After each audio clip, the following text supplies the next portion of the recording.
Welcome to Dig, a history podcast.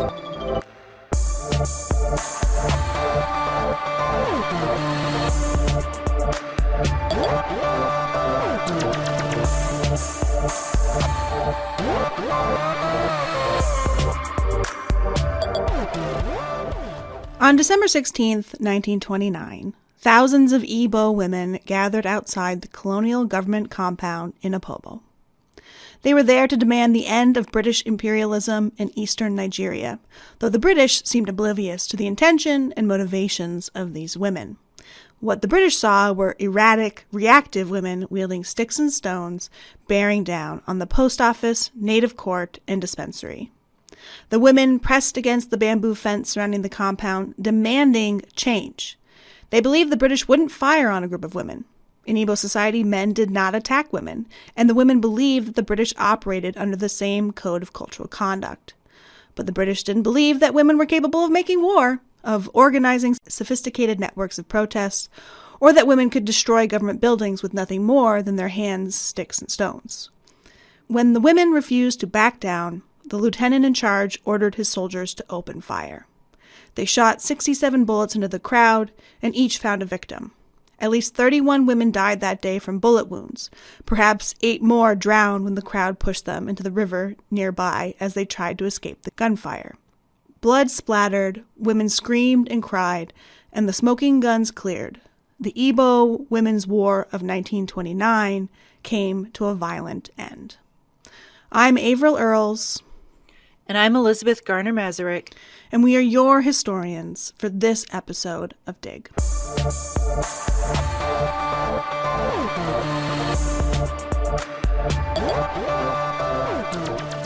We want to thank all of our Patreon supporters, and especially our fabulous auger and excavator level patrons. Hannah, Lauren, Colin, Edward, Iris, Susan, Denise, Agnes, Jessie, Karen, Maria, and Audrey. We can't thank you enough. Listener, if you're not yet a patron of this show, it's easy. Just go to patreon.com/digpodcast to learn more. Before we begin, we want to acknowledge that each of our episodes relies on the research and writing of historians and other scholars. The Nigerian Women's War, or Igbo Women's War of 1929 in particular, has a rich and deep historiography. It's been the subject of several standalone monographs and dozens of book chapters and journal articles dating all the way back to 1938. Indeed, the historiography of this 4-week event demonstrates acutely just how important context is to studying history.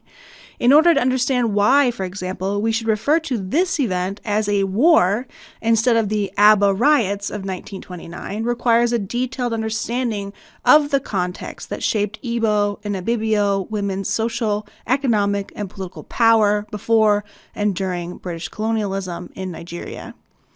To assemble that contextual material, I relied most heavily on the incredible synthesis and documentary reader created by Toyin Fiola and Adam Paddock in The Women's War of 1929, A History of Anti-Colonial Resistance in Eastern Nigeria, as well as the works of Wandu Achebe, Chima Corey, David Pratton, and Judith Van Allen.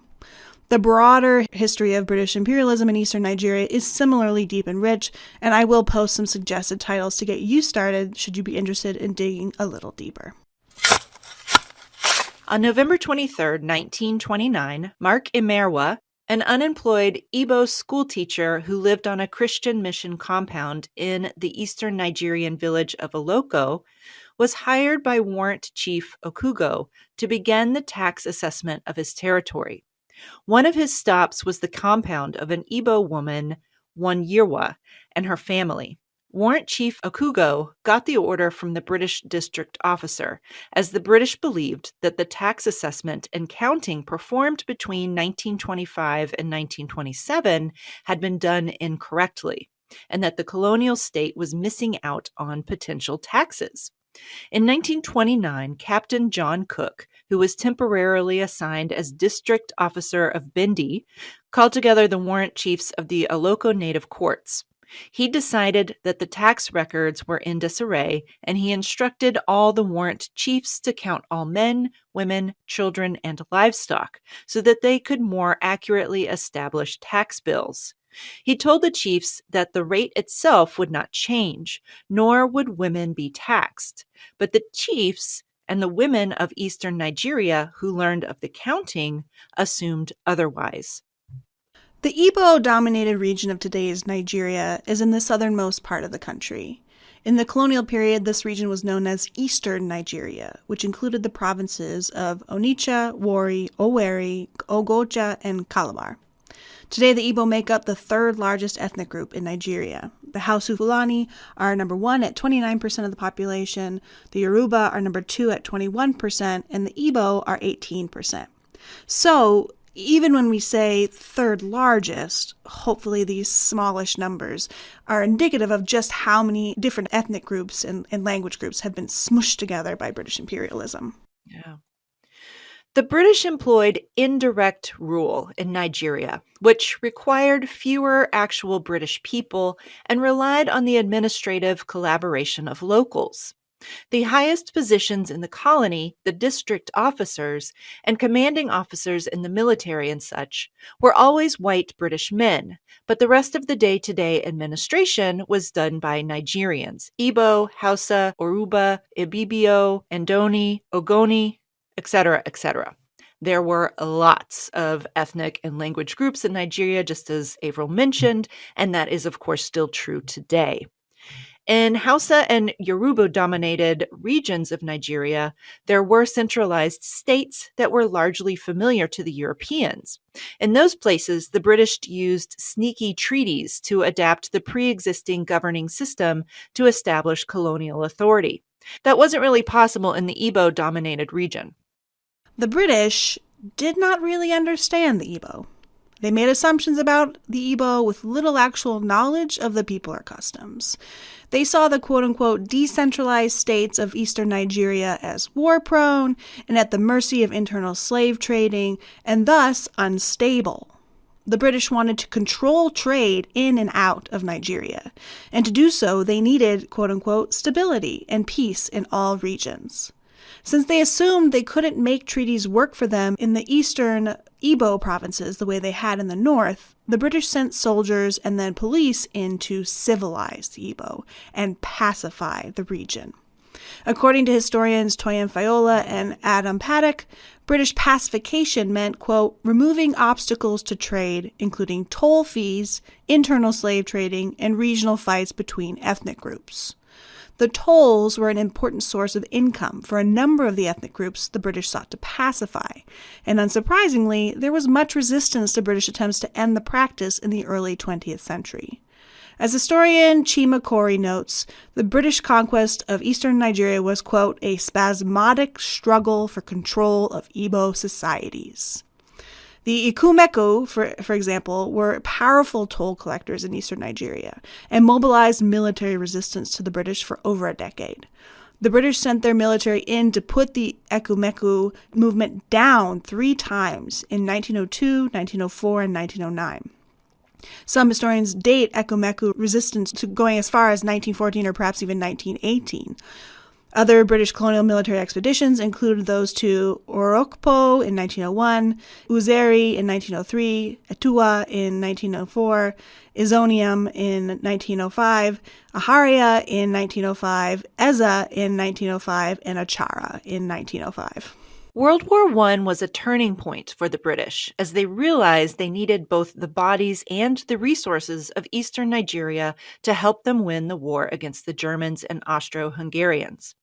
After the war, the British implemented the warrant chief system in an effort to bring the eastern provinces under indirect British colonial administration.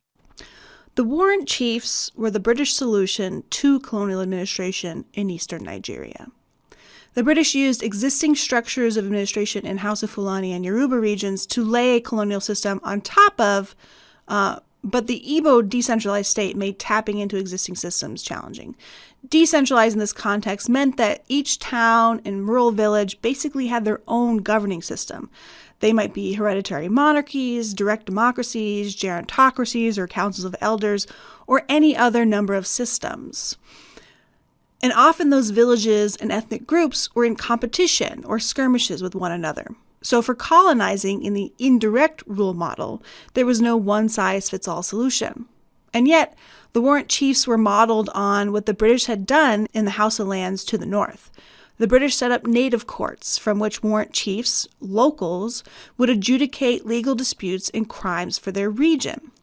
The warrant chiefs were sometimes drawn from traditional or hereditary leaders from those regions, but more often they were the early Igbo collaborators, who were considered traitors by many of their kin and neighbors. The warrant chief system was wildly corrupt. Chiefs took bribes, forced locals to pay unauthorized taxes, forced women into marriages by claiming the district officer demanded it, and all sorts of other abuses. They were almost universally hated. The system really went unchecked until the 1929 Women's War.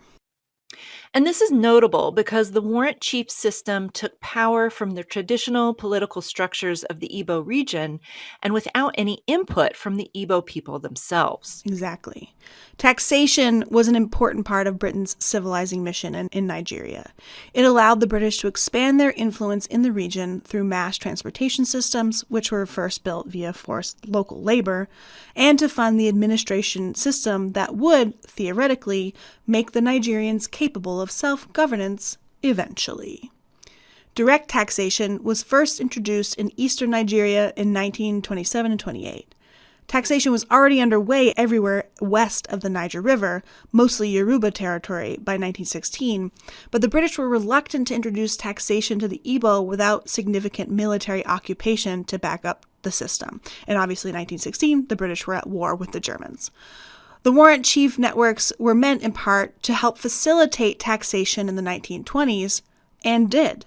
In 1928, the British sent W.E. Hunt to educate the Igbo on how taxation worked and to deliver the good news that direct taxation would replace the Roads and Rivers Ordinance, which had been the primary source of forced labor up to that point. Hunt reported that the villagers and the warrant chiefs he visited were quite outspoken against taxation, but he remained convinced that it would be fine. The Igbo did not cooperate when the warrant chiefs came in 1927 to assess them for taxation. So ultimately, the tax rates for 1928 were based on estimates. Still, all men were taxed in 1928 without any protest. As Viola and Paddock note, British administrators were emboldened by the early success of taxation in 1928. When Captain James Cook issued the recounting of a local human and animal assets, he started a chain reaction. Cook's predecessor had lied to the Iloko Native Court 2 years prior and practically sprung taxation on the people of the region. So the warrant chiefs believed Cook was deceiving them, as his predecessor had before, which in turn started the rumor mill churning. By the time that Mark Imerwa got to Wanyerwa's compound, she was expecting something like this. All the women under the Iloko Native Court jurisdiction expected colonial men to come accounting. According to Wanyoji, a Christian woman who took part in the protest at Okugo's home, she heard Wanyerwa shouting for the women of the village to come to her. Wanyogi was coming out of church when she heard the shouting. And when she and her companions got to Wanyerwa, we, quote, asked her, "What are you shouting for?" And she replied, "Imerwa has said that I should count my goats and my fowls. I told him, I am only a woman. What have I to count in the way of goats and fowls?" Imerwa then held me by the throat. With oil on my hands, I was preparing oil then. I held his hands and his clothes were soiled with oil. He ran and reported this to his father, and Okugo sent for me. Okugo questioned me. He asked me my reason for daubing his messenger with oil and said that the matter would be reported to the district officer. End quote. Upon hearing about Wanyerwa's confrontation with Imerwa, the women, including Wanyoji, mobilized. They descended on Imerwa's house. Wanyoji recalled that, quote, "We sang and danced for Imerwa and shouted, 'Tell us why we should be counted. Tell us why we should be counted.' Imerwa broke under their pressure and insisted that he was just doing the bidding of Okugo, and that it was Okugo who wanted to count the women and who said that the women should pay taxes. The assembled women demanded that Imerwa take them to Okugo so that he could admit to this offense himself. The gathered women used traditional forms of social control to shame Emerwa and force him to take them to Okugo, which he did. Though British colonialism had been chipping away at the traditional social and political structures that governed Igbo society since their invasion in the 1890s, key institutions and shared rules persisted. Igbo systems of governance and social organization in the pre-colonial period were highly complex, intertwined with religious beliefs, and divided between men and women.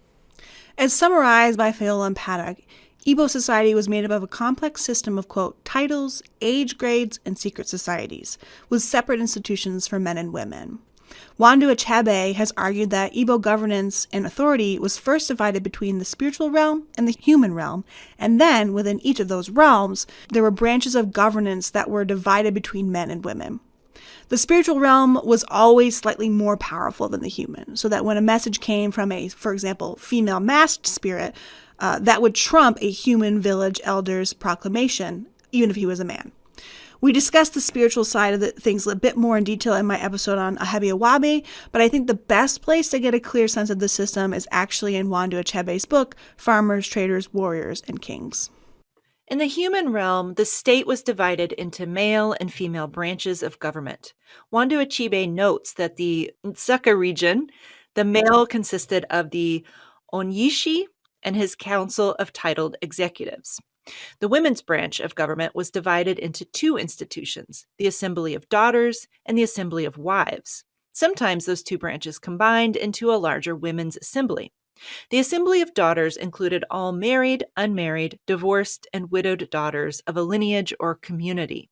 The daughters held regular meetings at the home of the oldest daughter in the community, and they sent representatives to the men's assembly to deliver information and decisions made by the daughters. The daughters held considerable authority in their communities.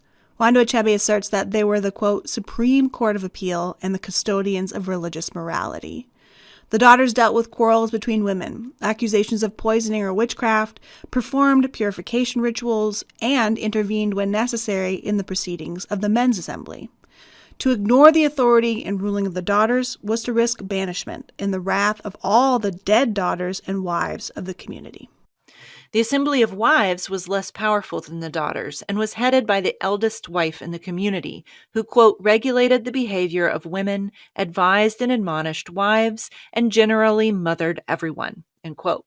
The wives served as the lower court where issues between women were taken first, though again, their authority existed mostly in dealing with women, in cases involving husbands who mistreated their wives or adulterous husbands. The Assembly of Wives could pronounce punishment for men. Both assemblies performed a range of additional functions, religious and practical, in the community, and served as an important check on the power and authority of the men's assembly. As Achebe notes, in some Nsukka communities, the two assemblies were one, the women's assembly, and performed all the duties above. Wanyerwa was an older member of her community in Oloko, and may have held a leadership position in one of the assemblies. Protests, boycotts, and strikes were one of the first tools that the various female assemblies employed for social control and punishment in Igbo communities, and those kinds of actions were organized by community elders like Wanyerwa. Wanyerwa and the other elder women in the region were aware that a tax reassessment was coming. Rumors had been circulating since 1928 that the British wanted to start counting and taxing women. According to Ikodia, one of the participants of the Women's War, quote, about 4 months ago, we heard that women were being counted by their chiefs. Women became annoyed at this and decided to ask who gave the order, as they did not wish to accept it. As we went to various markets, we asked other women whether they too had heard the rumor about the counting of women. Prior to the confrontation between Wanyerwa and Mark Emerwa, representatives from these women's councils had asked several warrant chiefs about the rumors that they were counting women. Each chief they visited confirmed that the district officer had ordered them to count women, and that women would be taxed. They replied, reports Ikodia, quote, that they had heard it. We heard also that Oloko chiefs had counted their respective women. Okugo was the last man to count, end quote. According to Wakaji, another participant in the war, the women demanded, quote, how could women who have no means themselves to buy food or clothing afford to pay tax? The women decided that they would wait until someone, quote, dared to come to us and say, pay your tax, before they launched official action.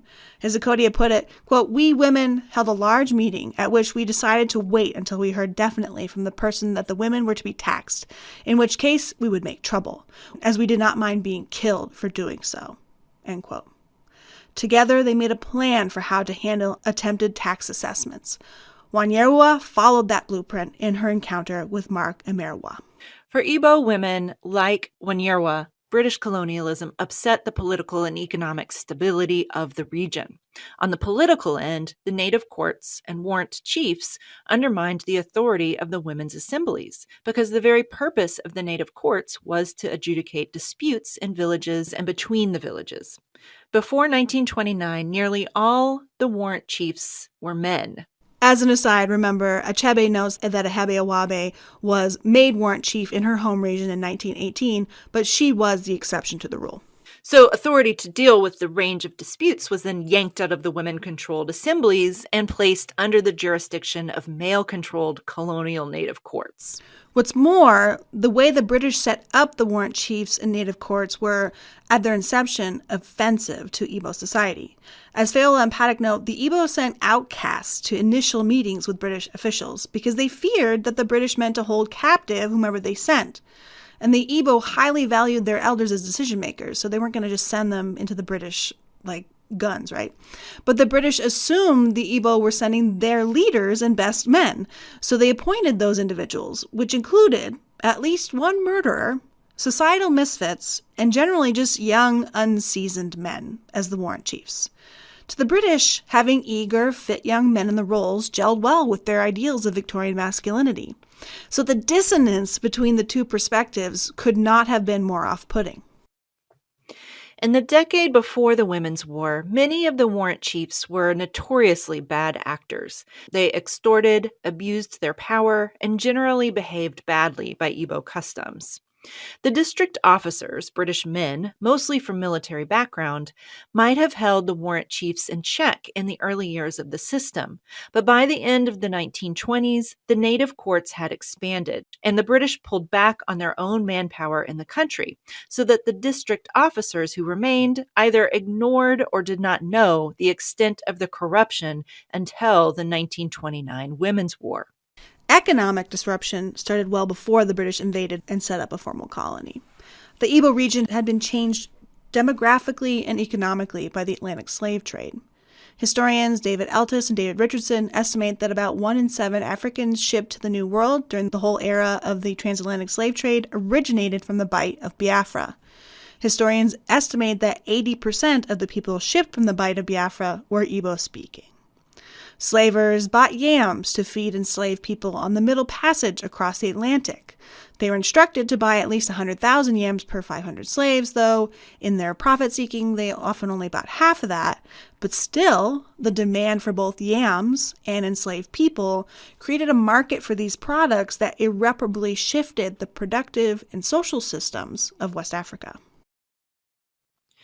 After the British abolished the slave trade in 1807, these regions were left with entire economies that relied on the slave trade. And so as a result, tons of enslaved people were then circulated within West and Central Africa. While yam production had long been part of Igbo measures of masculinity, the market for yams had expanded the significance of yams to Igbo men by the 19th century. Yam production was inextricably linked in Igbo culture to masculinity. Men were expected to be able to do the work to farm yams themselves. If they had to buy yams from the market, they were considered failures by their community members.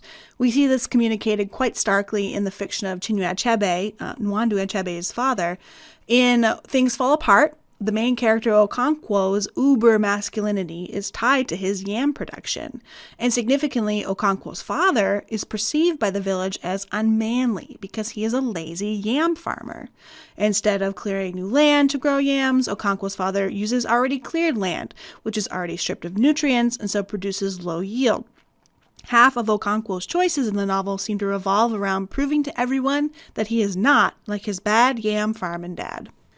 According to historian Chima Corey, by the 1860s, the trade in palm oil replaced the trade in slaves.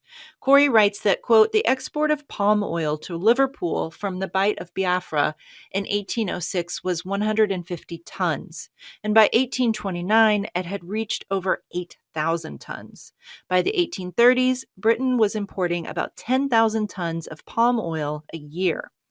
Between 1855 and 1856, the entire African production of palm oil was around 40,000 to 42,000 tons. Out of this figure, 26,000 tons were exported through the Bight of Biafra. Historian Susan Martin argues that by the end of the 19th century, the markets for palm oil created ideologically driven divisions of labor among the Igbo. Corey disagrees somewhat with this, asserting that women remained important in both production and marketing from the 19th century onward. They were not only entitled to some of the palm oil, they were entitled to the kernels, which became quite important in the export market. Though perhaps not belonging in a rigid gendered labor division, the production of palm oil and yams were traditionally men's products. Both, however, relied on the labor of women and children. Wealthy men took multiple wives because it gave them a larger labor force. But the division of labor itself was never strict. Men typically plowed and built the mounds, but women also did this as needed. Yams required 7 to 8 months of cultivation, and during that time, women and children weeded and tended the crops. The crop yield itself, however, was attributed to the male head of household who, quote, owned the labor of his extended family. Not many women became large-scale traders of palm oil, but they controlled much of the buying and selling of palm kernels, which they processed by hand, smashing the kernels between rocks. Until the advent of mechanized nut processing, women were able to set prices and hold on to their little corner of the market in palm oil. After World War II, that would change, but that's a story for another day. Significantly, as several historians have argued, the British invasion actually created rigid gender divisions of labor, all while denying women many of the traditional forms of social, religious, political, and economic power that they'd held before colonial interference. The British always directed resources and trainings at boys and men, effectively cutting Igbo women off from these opportunities. As Corey notes, quote, colonial programs were male-driven, regardless of obvious female participation in agriculture and the difference women farmers could have made to agricultural productivity. The, quote, girls' cottages offered the practical training useful for homemaking. And a quote from one of these pamphlets is, the girls learn how to be good homemakers by doing just that in their own cottages. They do their own marketing and food preparation, cooking on a smokeless Indian stove built chiefly of mud. They eat together in family style and have their own living room. They learn to sew, not only by hand, but on the center's sewing machines. The girls operate their own kitchen near the cottages. They also have some work with poultry and will later have their own flock of chickens. Improved diets, a more hygienic mode of living, and wiser motherhood are emphasized in the course.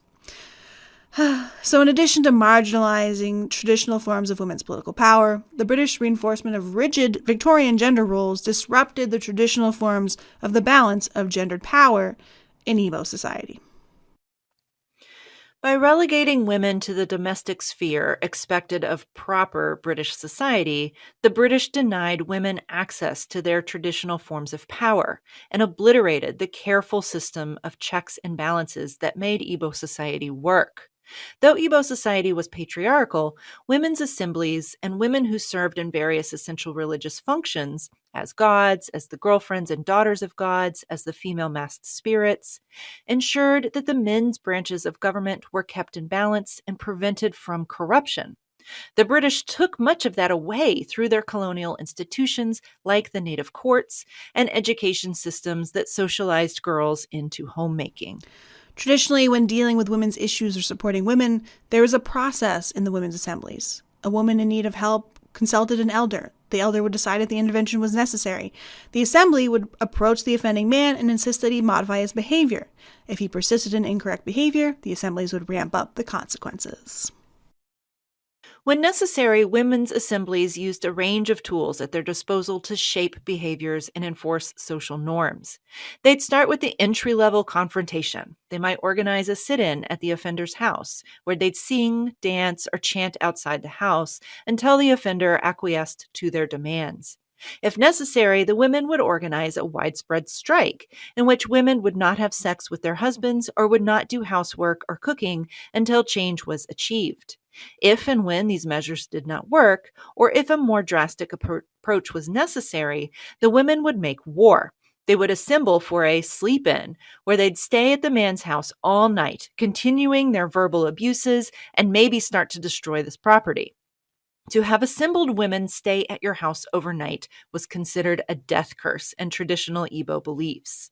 The most powerful weapon that women wielded in these instances was to sit on a man, during which they would expose their genitals to the offender and sometimes even hold him down and press their exposed bottoms onto him. Exposing genitals was powerful. It was akin to a sexual assault. If a man behaved so badly that he required sitting on, the community's male councils would have to acknowledge the severity of the situation and might enforce either a death penalty or banishment. For some men, being sat upon produced a shame so great that they committed suicide. It's important to reiterate here that among Igbo women, to ramp up to the level of sitting on a man was to make war. They might tear a man's house apart in the process or loot his belongings, because both tactics were culturally appropriate when the Igbo made war with other groups. Sitting on a man or flashing their genitals at him were powerful attacks, which would bring immense shame upon him and potentially also pain, as he would be held down, beaten, and then sat upon by dozens of women. When Emerwa told the women that he was only acting on Warrant Chief Okugo's orders, the women dispatched messengers to neighboring villages with palm leaves to mobilize collective action against the offending Warrant Chief. That evening, November 23rd, the women followed Emerwa to Okugo's compound. They danced and shouted at Okugo, demanding to know why they should be counted. Okugo used violence to drive the women away. He sent his servants out to beat the women until they left. This attack was jarring to the women. In Igbo society, it was taboo to attack women. But Okugo was apparently uninterested in conforming to these norms.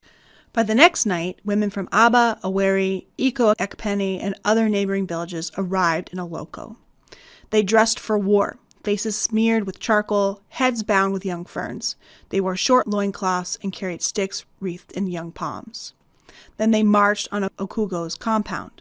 Fearful, Okugo sent a messenger to Bende, where the district office was, requesting police to stop the protesters. The assembled women sent their own representatives to Bende and learned that Okugo was trying to spread lies to get the district office to send more reinforcements.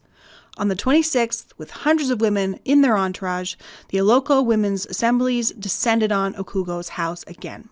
This time, Okugo could not repel the women's advances. They made war on Okugo. The women tore at his compound, destroying fences and buildings. They dragged Okugo out of his hiding place, beat him, and then held him down. Hundreds of women took turns sitting on Okugo, placing their bare buttocks on his arms, chest, legs, and face. They humiliated him, shouted at him, and drove their point home. They would not be taxed, and they would not put up with his corruption as warrant chief any longer. The next day, November 27th, Captain Cook, the district officer, got to Oloko and found over 1,000 women waiting for him in the market. Rather than engaging the women in yet more violence, Cook assured the women, in writing, that no women would be taxed. The women demanded that Okugo be punished for his proxy attack on Wanyerwa and his abuses of the office. They wanted him removed from his position. Cook saw his work as done in Oloko, expecting that his promise that no women would be taxed had solved the problem, but he did arrest Okugo at the women's insistence. Cook took Okugo back to the district office in Bendi to stand trial. Significantly, Cook also took Okugo's cap, to the women the symbol of his position as warrant chief, and tossed it into the crowd of women. A great cheer went up, and the women celebrated their victory. Cook assumed that he'd put an end to the women's protests, but he, like so many of his countrymen, underestimated the root of the women's mobilization. The economic strain of taxation was certainly a pressing issue, but the women who made war on Okugo were also seeking a way to regain some of their political power in this British colony. When he tossed that warrant chief cap into the crowd, Cook handed the women a victory. not just a victory over Okugo and his abuses, but a victory over the British colonialism that had been eroding women's power and place in eastern Nigeria for a decade. Akugo's removal from office communicated to the women that their form of protest had worked to mollify the British colonial system, which meant that it could work again elsewhere. On December 3rd, the British affirmed the women's conclusions. Okugo was put on trial and found guilty of spreading information that would cause a riot and injuring women at the first protest at his house. This fueled the women of Oloko and their allies from neighboring villages, instead of quelling them. They saw this as a victory and felt empowered that their actions had pressured the colonial government to make administrative changes. The 1929 Women's War was not the first nor the last collective action of Igbo women mobilized against colonialism. Women made war against colonial officials and later warrant chiefs for a range of issues. In one instance, the British attempted to institute what they considered modern sanitation systems in places like Enugu Ezike. Colonial representatives destroyed women's rainwater collection vessels in the name of sanitation until the women marched on the district office and he agreed to build a water borehole so that the conflict between the sanitation officers and the women would be moot. In 1925, women in Atta launched a dance movement protest that simply called for Europeans to leave Owerri province. According to Chima Kori, the protest started in Atta in the Okigwe division of the Owerri province as a result of the message sent to have been received by God. The message included forbidding men from growing cassava, regarded as the women's prerogative. Parts of the demand included banning the use of European coins, fixing prices on foodstuffs in the markets, and regulating the cloth that women and girls wore. And after the 1929 Women's War, despite its tragic end, with as many as 50 women killed, women continued to collectively act and make war against European colonialism and administrative corruption. Wando Achibe outlines the Oso Soja Women's War, a response to the local elite's complicity in the disappearance of Obukpa's sons during World War II. And in 1952, the Atikpo Ite Women's War launched against the corrupt practices of colonial sanitation inspectors. And as we suggested at the top of the episode, people in Nigeria resisted British imperialism in a variety of ways throughout the late 19th and early 20th century, including through military action, strikes, and when possible, manipulation of the system to their advantage. These moments of collective action, typically organized by women, could range in goals from trying to fix an immediate and regional problem, like a pipe water fee, to bigger national goals, like demanding the white men leave altogether.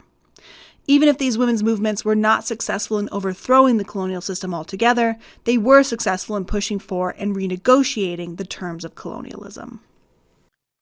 Though Wanyiro was heralded as the hero of the war on Okugo, the Oloko women were organized by the leaders of the women's assemblies in Oloko, Ikonia, Waneti, and Wugo. These women orchestrated the mobilization of women in Oloko and then facilitated the spread of, sometimes false, information and tales of Wanyiro's heroism to the surrounding villages to encourage other women to action. News of Wanyiro's victory spread throughout Owerri province and inspired women throughout the region to action. Many visited Wanyiro, bringing her tributes of 10 pence or 15 pence, which she used to pay the expenses so that women from Oloko could travel to Bendi to watch Okugo's trial.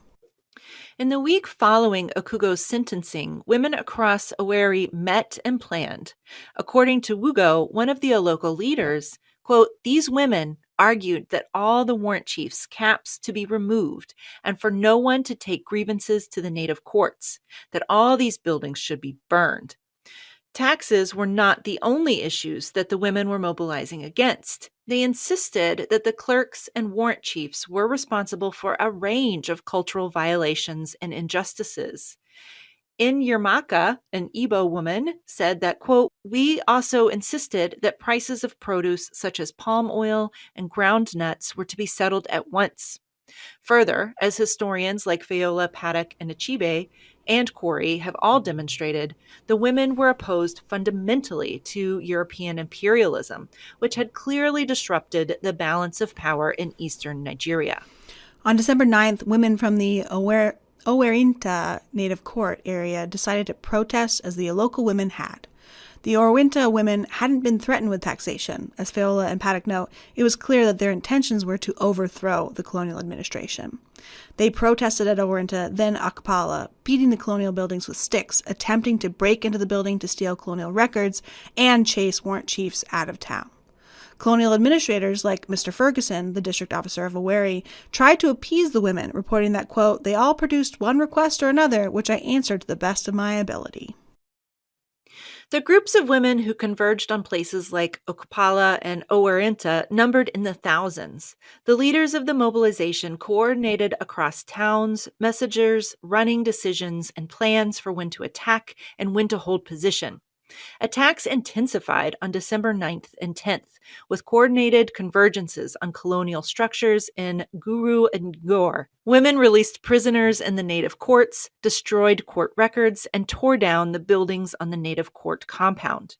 On December 11th, all the women from Owerinta's protests traveled to Amorji, expecting Wanyerwa to show up at the market there. She did not, and after Okugo's sentencing, it's not clear if she continued to participate in the war at all. In Aba, instead of focusing on colonial buildings and indigenous collaborators, the women attacked Europeans and their factories. Women attacked British officials and then the Niger Company factories. They looted European stores, throwing stones and sticks to break the windows, and then taking cases of soap, stockfish, and other articles. One European, a Dr. Hunter, was driving to breakfast with a nurse and drove into a crowd of women. He claimed to, quote, swerve to avoid one and instead hit two others, then drove off without stopping to help. Women hit his car with sticks and threw stones. To try to curb the advance of the women, the Aba police set up pickets at strategic locations to stop women from getting to certain areas. The women were forced to turn back, but not until after they'd inflicted a good deal of property damage. Between December 12th and 14th, women continued to meet and submit complaints to British officials and launch attacks throughout Owerri province. On December 15th, a group of approximately 2,500 women tried to get into Owerri. British police stopped them outside town, chasing them away. The next day, they returned with 4,000 women, while another 2,000 tried to enter from a different road. All were met with baton-wielding police. The biggest battle was at Opobo on December 15th and 16th. Women attacked the colonial government buildings, including the dispensary, native court, and post office. When they met him on the street in the course of their attacks, the women told the shop owner, Mr. Bowron, that they were going to loot his store the next day. He believed them and prepared barricades against their incursions. He asked them why, as he recognized two women who were the wives of colonial agents, and they told him that they, quote, will go to the meeting. White people do such bad things to black men and women and tax them. The next morning, as the women were attempting to breach Boren's store, British military officer Lieutenant Hill arrived with 30 soldiers. The district officer, Whitman, met with the women and asked what they wanted. They provided a list of demands. Whitman reiterated that the women could not be taxed, but told them he'd have to take the other issues to the government. He continued to talk with them, and they lodged their concerns. Women from Owerri were angry that the markets had been moved. Women from Opobo didn't want to pay fees for the use of trading stalls, and they all issued their annoyance that European firms were taking their business. Whitman considered most of their complaints frivolous, but he continued to talk with them in an effort to diffuse the situation. But women continued to assemble, their numbers growing. The women ridiculed Lieutenant Hill's soldiers, and they advanced on the government compound. The women believed that the soldiers would not shoot at them. They were wrong. At the Opobo confrontation, the British soldiers opened fire on the crowd of advancing women, killing at least 31 and wounding many others. Across the province, the British only dispersed the protesters with lots of police, soldiers, and even some armed Boy Scouts. The resistance and mobilization continued at a smaller scale in the region for another week. The mass collective action was ended with gun violence. According to Judith Van Allen, the British followed up the confrontations with, quote, punitive expeditions in which they burned or demolished compounds, confiscated property to enforce fines levied arbitrarily against villages to pay for damages from the disturbances, and took provisions from the villages for troops, end quote. Under the Collective Punishment Ordinance, the British colonial government had district officers determine which regions were most guilty and then fined entire villages. As Fayola and Paddock note, the British underestimated the Igbo and Ibibio women from the start and continued to underestimate them in the weeks following, during the Commission inquiry and summative reports. At every turn, the British expected the Igbo women to behave like Victorian women, not organized armed warriors. So too, the Igbo women expected the Europeans to bend to and behave in culturally appropriate ways. Some historians have categorized the Women's War as a failure because the women lost the final violent confrontations and their villages were forced to pay for the damages that they wrought across Owerri and Calabar provinces. But as Fayola and Paddock note, the Commission of Inquiry, which interviewed dozens of participants and witnesses, also listened to the concerns that were raised about the corrupt warrant chiefs. The women's demands that white men should leave Nigeria were ignored. Their secondary demands, that women should serve on the native courts and that a woman should be appointed to a district officer position, were regarded by the British as irrational and ridiculous. But the British Colonial Office did eventually diffuse the warrant chief's power when reforms in 1933 replaced the chiefs with massed benches, where several judges convened to make decisions. Despite this tiny victory, British colonialism continued to chip away at traditional modes of women's collective action. Sitting on a man was outlawed after 1933, and Christian missionary work prevented women from gatherings as they had in the past if they wanted to pursue education, which they did. Education was universally prized in Igbo culture. Participation in pagan rituals were forbidden by the missionaries, and women were not supposed to participate in the gatherings of women that were traditionally spaces for both planning important indigenous religious rites and festivals and for dealing with community issues like abusive husbands or errant wives. For 50 years, British colonial reports and historians referred to the 1929 events as the Aba riots. British authorities thought that men were secretly directing and organizing this mobilization of women, though there was never any evidence to suggest that. Even the first dedicated monograph, The Road to Aba by Harry Gailey, published in 1970, referred to it as a riot. Judith Van Allen, a political scientist, was the first to argue that it was not a riot. Scholars and colonial officials had designated this a riot because they saw it as an emotional, reactionary movement responding to possible taxation. Van Allen made the argument that this was a war, which placed into the specific context of the Igbo culture and Igbo women's social, political, and religious positionality in particular, it is clear that this was an example of the ways that women, quote-unquote, made war in Igbo society. Van Allen also argued that the Women's War was collective action of women, planned and deployed in response to the years of British colonialism, which had denied women their traditional assertion of political and collective action. Van Allen wrote her first essay on the Igbo Women's War in 1972. Among the Igbo, the events were called the Ogu Umunwani. The closest translation to English is Women's War. Now most Nigerian scholars either say Ogu Umunwani or Women's War. Yet the debate over what to call these 4 weeks in 1929 has persisted to today, and the language of riot continues, particularly in British-originating sources. A 2020 BBC video, for example, refers to it as the Aba riots. Language matters, of course, and particularly when we think about the colonial intent of phrasing. In this case, there are two issues of context at play. On the one hand, if we place this collective action of Igbo and Ibibio women into the proper cultural context of Igbo society, it's clear that we should acknowledge the movement and its impact as an anti-colonial war waged by Igbo and Ibibio women.